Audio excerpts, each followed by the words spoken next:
In this video, you're going to learn how to create arrays in ES6 using the of method of the array object.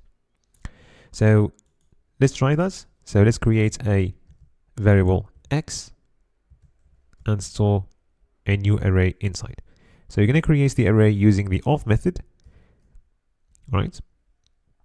So we're creating an array of one element here. So you're going to pass the elements that you want to include in the array. So let's say that our single element is going to be 3. So if you log x, this is what you're going to get. So it's an array of one element. Now, if you want to create an array of 3 elements, you just pass 3 elements.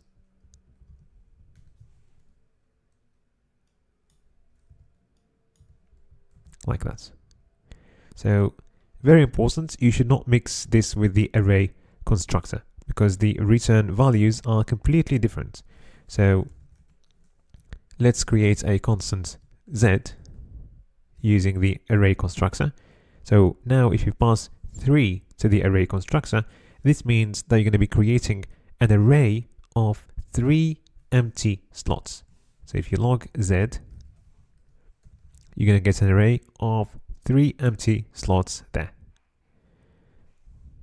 So this is an array with 3 empty slots.